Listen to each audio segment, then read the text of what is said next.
எல்லோரும் நல்லா இருக்கீங்களா? இப்போ நம்ம மதுரை தேங்காய் சட்னி தாங்க எப்படி செய்யுதுன்னு பார்க்க போகிறோம். காலை டிஃபனுக்கு அதுக்கு தேவையான பொருட்கள்: தேங்காய் 3 பல்லு பூண்டு, வரமிளகாய் தாளிக்கிறதுக்கு, பச்சை மிளகாய் 3, கருவேப்பிலை, பொட்டுக்கடலை, வெங்காயம். அவ்வளோதான் ஃப்ரெண்ட்ஸ். இதுக்கு வாங்க எப்படி செய்கிறாங்கன்னு பார்க்கலாம். ஒரு கடாயில் எண்ணெய் 2 ஸ்பூன் ஊற்றிட்டேங்க. அதில் பெரிய வெங்காயம் நறுக்கி வச்சது அதில் போட்டேன்.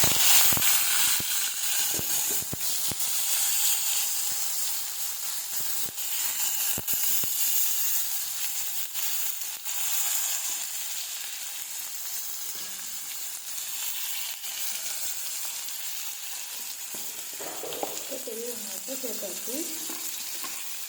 அது வதங்கிறதுக்காக 1/2 டீஸ்பூன் உப்பு,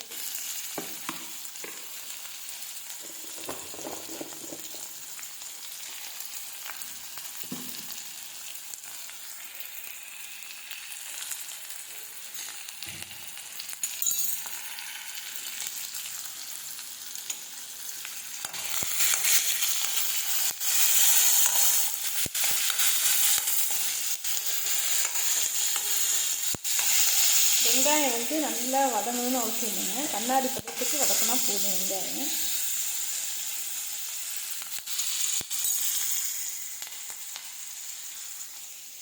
இப்போ நம்ம இதை பச்சை மிளகாய், எடுத்து வச்சுருக்க தேங்காய் பூ,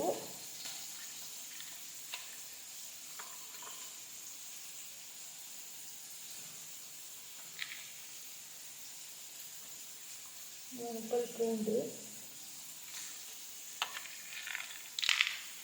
பொட்டுக்கடலை,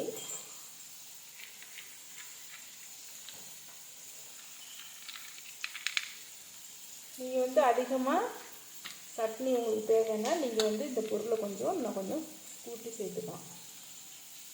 நான் 2 பேருக்கு அளவாக செய்வேன்.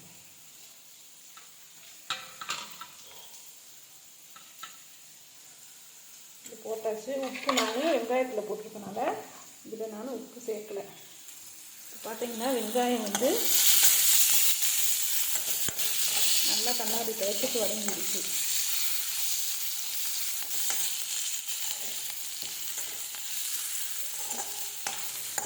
இப்போ கேஸை ஆஃப் பண்ணிடலாம். சூடு ஆறினோடனே அதை சேர்த்துக்கலாம். இப்போ வதக்கி வச்சுருக்க வெங்காயத்தையும் இதோட சேர்த்தாச்சு. வாங்க இதை அரைச்சிட்டு வந்துடலாம். இப்போ தேங்காய் சட்னி அரைச்சிட்டு வந்தாச்சு. அதுக்கு ஒரு தாளிப்பு கொடுத்துடலாம். கடாயில் 1 டீஸ்பூன் எண்ணெய் ஊற்றியாச்சு. எண்ணெய் காய்ஞ்சிருச்சு.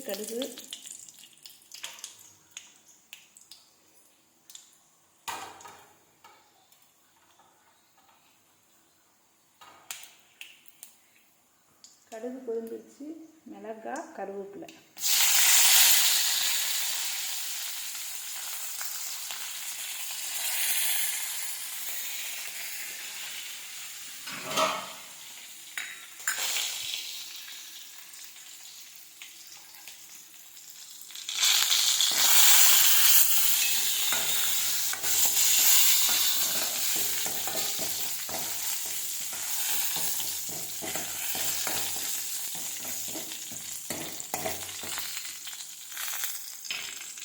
அரைச்சி வச்சு தேங்காவை இதில் சேர்த்துக்கலாம்.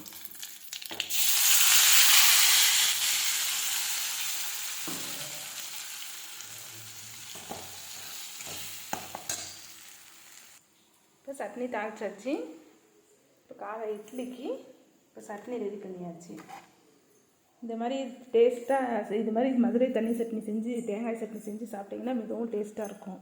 இந்த வீடியோ உங்களுக்கு பிடிச்சிருந்தா லைக் பண்ணுங்கள், ஷேர் பண்ணுங்கள், சப்ஸ்கிரைப் பண்ணுங்கள். இதாங்க